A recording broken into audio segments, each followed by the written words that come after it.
So we're going to make sure that we get a good document of the photo building before it is torn down. And so I came out with a digital camera and everything. We'll set it up. I want to get a meter reading really quick just to make sure I got the exposure just right. And make sure everything's set. Come through, looking good. And with the quality light we have, hold it out. Dial that information into the camera. And all right. We're set, everything's good to go, nothing's coming through the frame.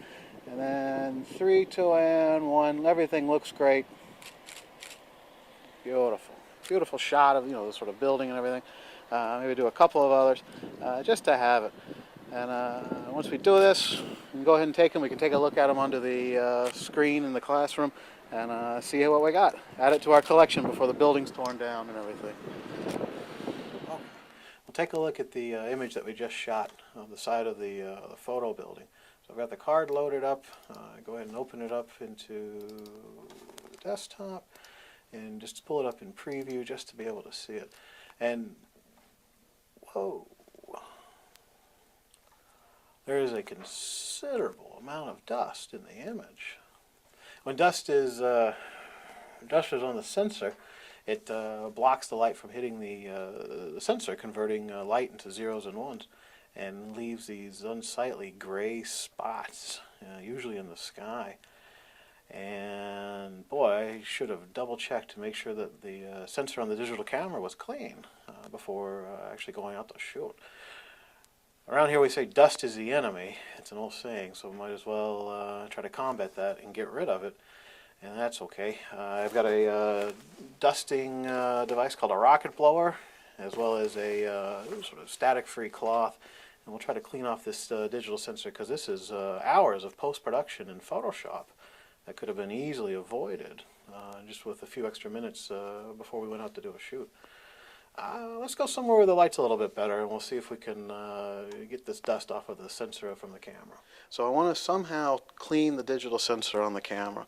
And to do that, I need to remove the lens to get to the sensor.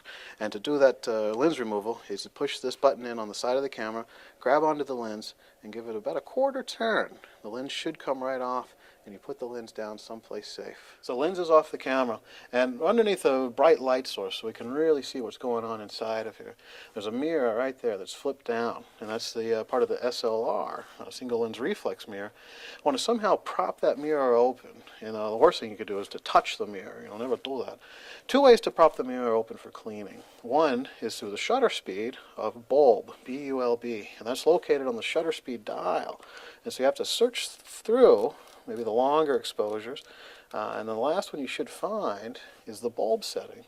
Hold down the shutter button on bulb, and it props the mirror open for you. And you have to continue to hold down the shutter button for this to work.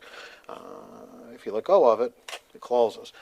The other option, and not all digital cameras have this, so look for it first, and if you don't find it, look for the bulb setting.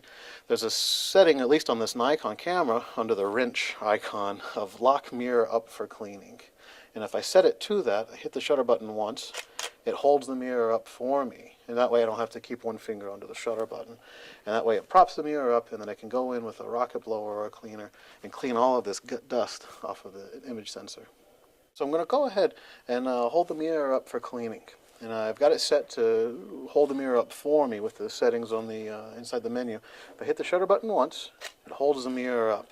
And so now you've uncovered the digital sensor of the camera. This is where all of the magic happens. This is where all the light is converted into zeros and ones. So I want to make sure to try to get any pieces of dust or foreign particles off of that sensor. To do that, use a rocket blower or some sort of handheld device.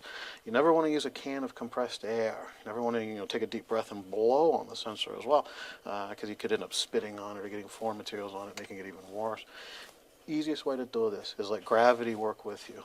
Turn the camera like this, have a good grip on it, and just grab onto the rocket blower and give it a burst of air or two. And what that does, all of that air that goes in there will help dislodge any foreign particles, dust, hairs, anything, and gravity will then let it fall right out of the camera.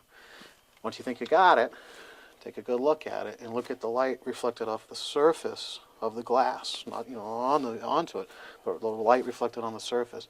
And you can see that there's maybe still one more foreign particle. I'm going to do that one more time, just like that, making sure I don't actually hit the sensor with the rocket blower.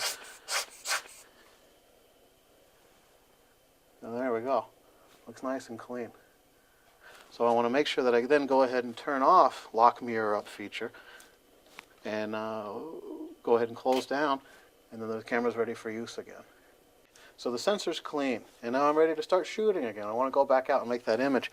I want to reattach the lens and make sure that the glass elements inside of the lens barrel are nice and clean. This one looks fine. If there's ever any foreign materials, use a gentle cloth or one of these rocket blowers again, and try to knock loose any of the dust or foreign materials. Double check that there's not a big thumbprint or anything on there, and recouple the lens to the camera, and you're set, ready to go. Line up the two dots, couple it together, give it a turn, listen for the click, and you're ready to go.